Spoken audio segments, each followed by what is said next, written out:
नमो बुद्धाय. बुद्ध धम्म शिकूयात बाबासाहेबांच्या दृष्टिकोनातून या उपक्रमातील आजच्या नव्या सत्रात पुनश्च आपल्या सर्वांचे मनपूर्वक स्वागत करते. बुद्ध धम्म आणि संघ या त्रिरत्नांच्या प्रभावाने आपण सर्व सजीव सुखी होऊया ही मंगल कामना करते.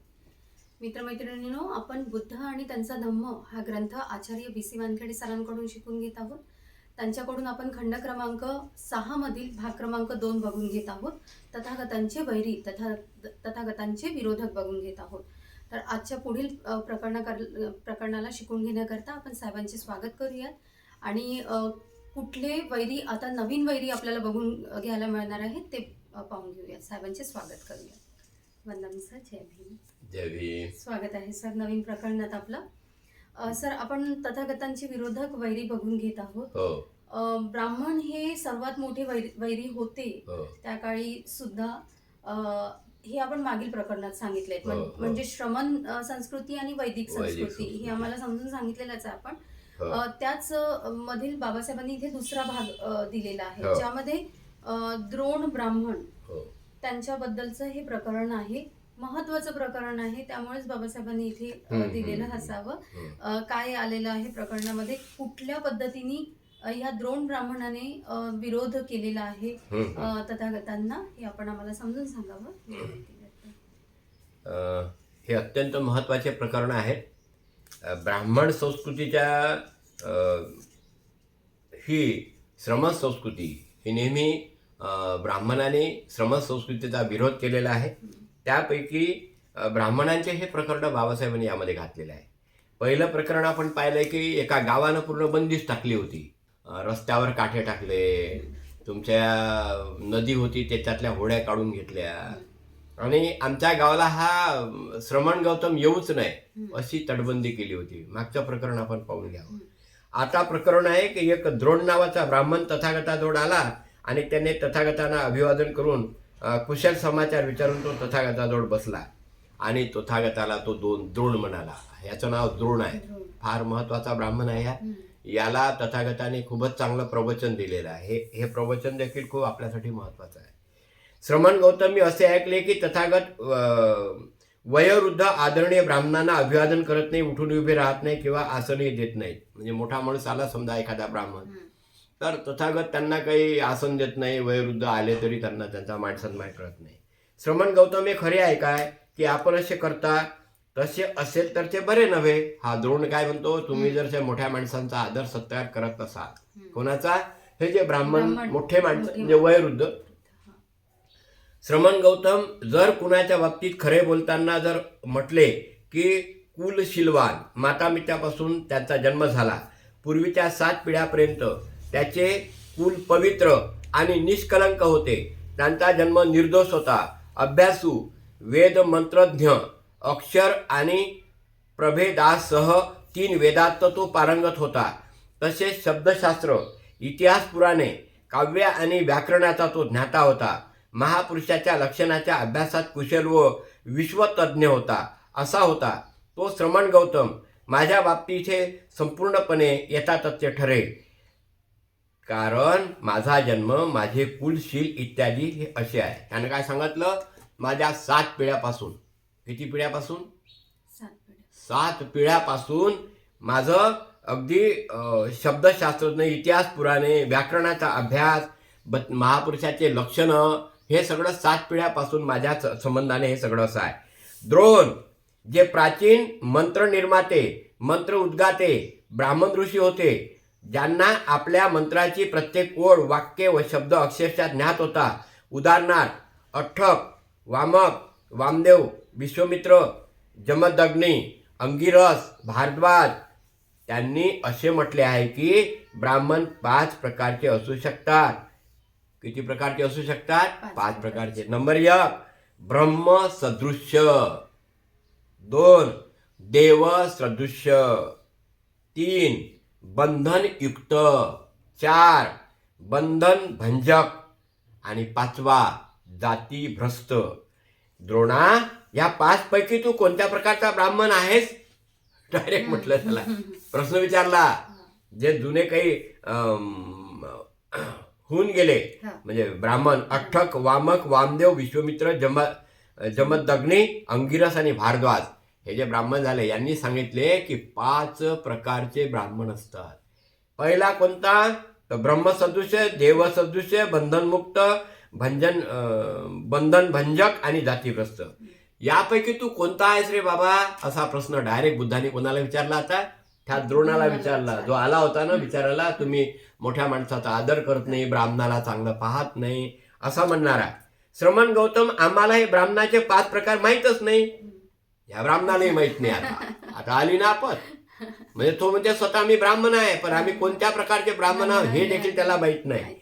तरी पण आम्हाला माहित आहे की आम्ही ब्राह्मण आहोत. आपण आम्हाला धर्मोपदेश करावा, म्हणजे मला हे 5 प्रकार समजतील.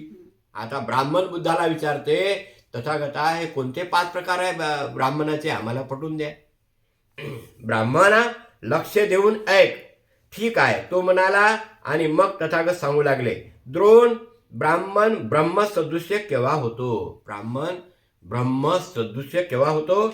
हे द्रोण, एखादा ब्राह्मण कुलशीलवान माता पित्यापासून जन्म घेतो. 7 पूर्व पिढ्यापासून त्याला पावित्र्याचा वारसा प्राप्त झालेला असतो. जन्माच्या दृष्टीने तो सर्वथा निर्दोष असतो. 48 वर्षे ब्रह्मचर्याचे तो पालन करतो आणि आचार्यांनी शिक्षण दिल्याबद्दल अधर्मानुसार नव्हे तर धर्मानुसार त्याची दक्षिणा पूर्ण करण्याकरता तो झटतो. काय करतो? 48 वर्षे ब्रह्मचर्याचं पालन करतो. बघा, ब्राह्मण कोणाला म्हणावे.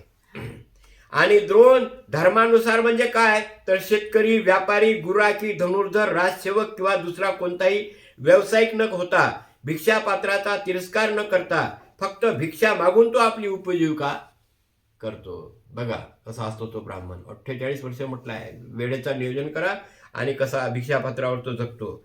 तो आपली गुरुदक्षिणा देऊन टाकतो, अन्नदान स्वीकारून दाढी करतो, काशाय वस्त्र परिधान करतो आणि गृहहीन जीवनासाठी गृहत्याग करतो. आता तो घरी इकडे काही राहत नाही.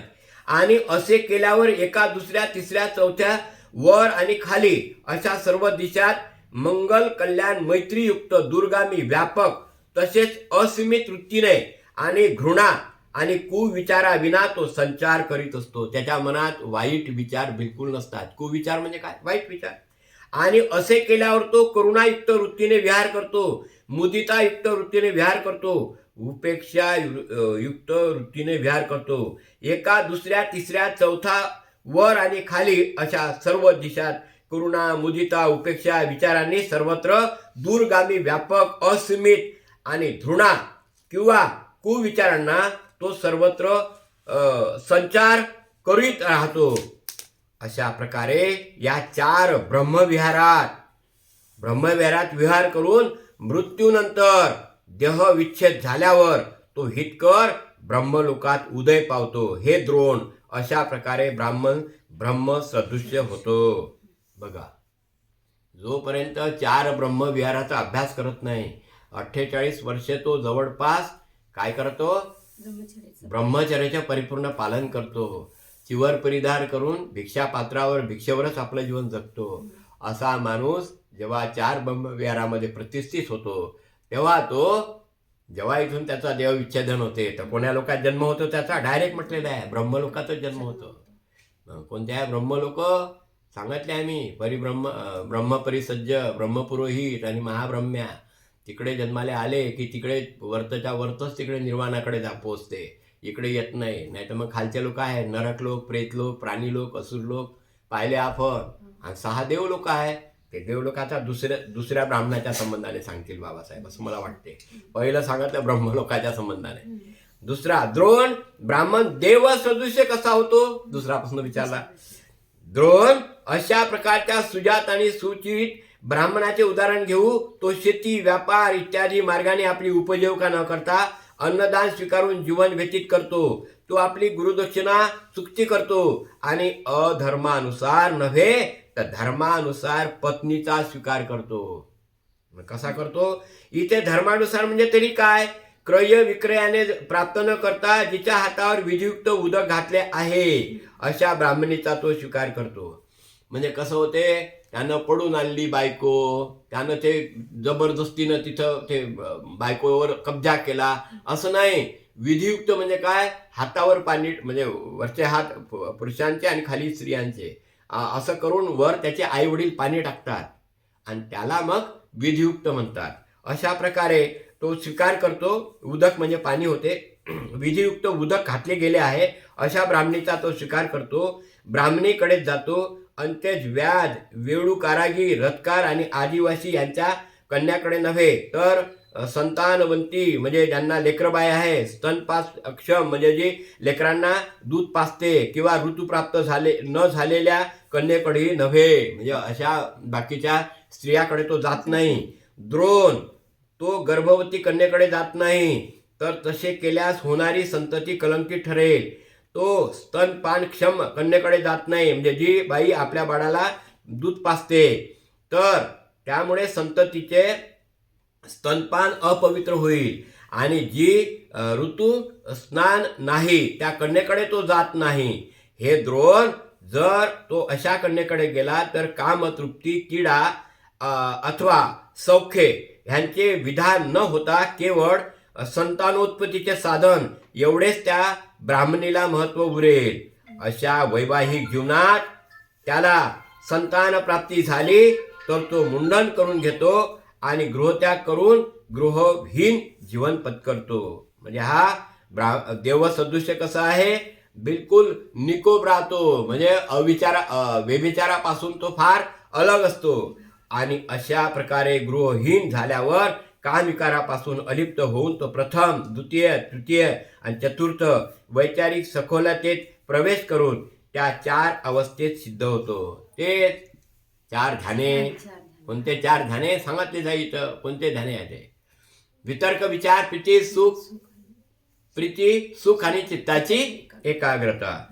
आणि अशा रीतीने 4ही वैचारिक सखोलता धारण केल्यानंतर मृत्यूनंतर देहविच्छेद झाल्यावर तो हितकर उच्च अवस्थेला उदय पावतो. देवलोकातच जन्म होते. कोणते देवलोक? हे चातुर्माराजिक, तावतीस, याम, तुसीत, निर्माण रती, परनिर्माण, बसवती पाहिले आपण.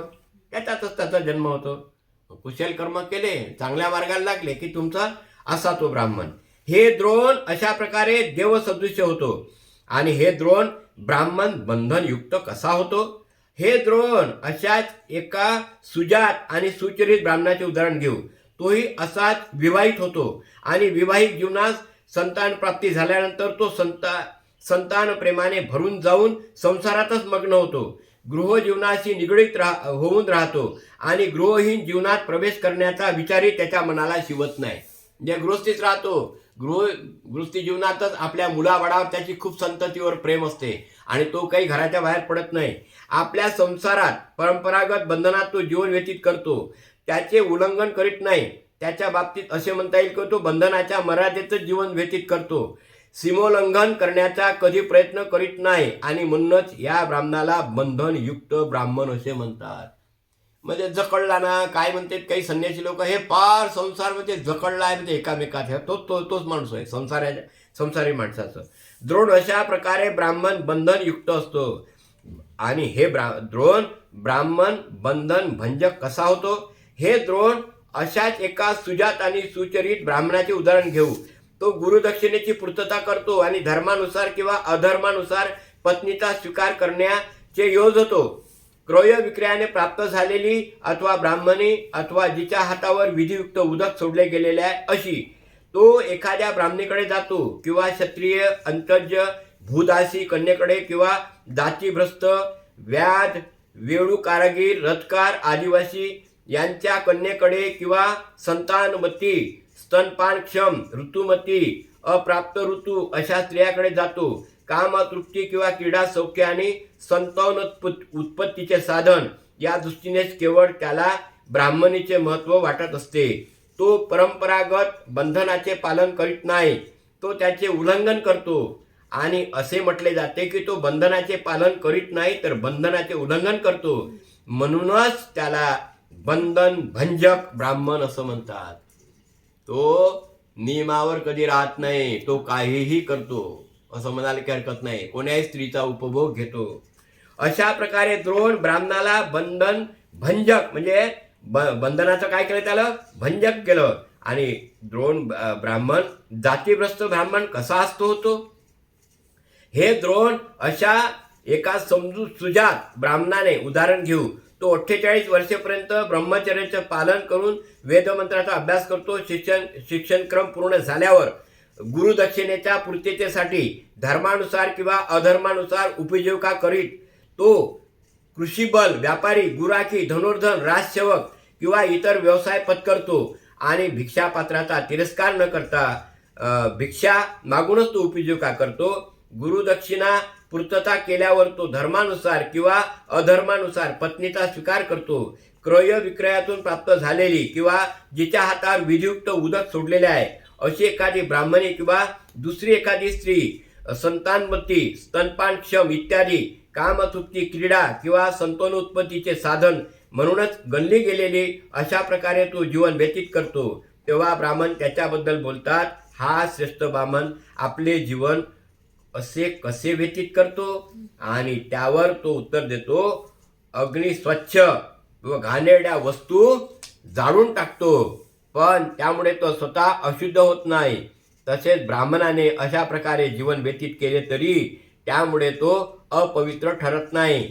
आणि असे म्हणत तो ब्राह्मण अशा प्रकारे जीवन व्यतीत करतो आणि म्हणूनच त्याला जातीभ्रष्ट ब्राह्मण असे म्हणतात. काय म्हणतो तो, उत्तर कसं देतो, ब्राह्मण किती झाला भ्रष्ट तरी तिन्ही जगी तो श्रेष्ठ. हे होय ते. ब्राह्मण किती झाला भ्रष्ट म्हणजे ब्राह्मणानं काही कराव, कोण काही करावं, त्यानं व्यभिचार करावं या स्त्रीशी त्या स्त्रीशी अमुकाशी, तरी तो काय आहे, श्रेष्ठच आहे. म्हणजे जसं काट्या कुट्या आणि वाईट अग्नी जाळून घेतो बा कोण, अग्नी काही टाका त्याच्यात, काट्या कुट्या टाका की मलमूत्र टाका तरी ते काय करते, जाळून टाकते. तसाच ब्राह्मणाव म्हणते मी काही केलं तरी सगळं अग्नीसारखं मी सगळं सामावून घेतो, म्हणून त्याला जातीभ्रष्ट असं ब्राह्मण म्हणतात. हे द्रोण अशा प्रकारे एखादा ब्राह्मण जातीभ्रष्ट ब्राह्मण होत असतो. द्रोण प्राचीन मंत्र उद्गाते ब्राह्मण ऋषी, ज्यांना आपल्या मंत्राची प्रत्येक ओळ, वाक्य व शब्द अक्षरशः ज्ञात आहे, त्यांनी असे म्हटले आहे की ब्राह्मण 5 प्रकारचे असू शकतात. ब्रह्म सदृश्य, देव सदृश्य, बंधनयुक्त, बंधन भंजक आणि जातीभ्रष्ट. द्रोण या 5 पैकी तू कोणत्या प्रकारचा ब्राह्मण आहे. श्रमण गौतमा, जर असे ब्राह्मणाचे प्रकार खरोखर असतील तर निदान आम्ही जातीभ्रष्ट ब्राह्मण नक्कीच नाही. पण श्रमण गौतम, आपले निवेदन अद्भुत आहे. आपण मला उपासक म्हणून स्वीकृत करण्याची कृपा करावी, जेणेकरून जीवनभर आपणास शरण गमन करेल. शेवटी तो द्रोण आपले हात जोडून बुद्धाचा काय झाला, उपासक झाला. मंगल हो. फारच सुंदर. काय सुंदर पद्धतीने तथागत आपल्या वेगवेगळ्या उदाहरणासहित आणि ज्ञानासहित, त्यांच्यासारखे ज्ञानी कोणी नसतीलच हे बाबासाहेबांनी किती सुंदर पद्धतीने मांडणी करून या ग्रंथामध्ये आपल्याला सांगितलेलं आहे. पुढील सत्रात पुढील प्रकरणात भेटूयात आपण. सर्वांचे मंगल हो, कल्याण हो. जय भीम सर्वांना. जय भीम. जय भीम. जय भीम.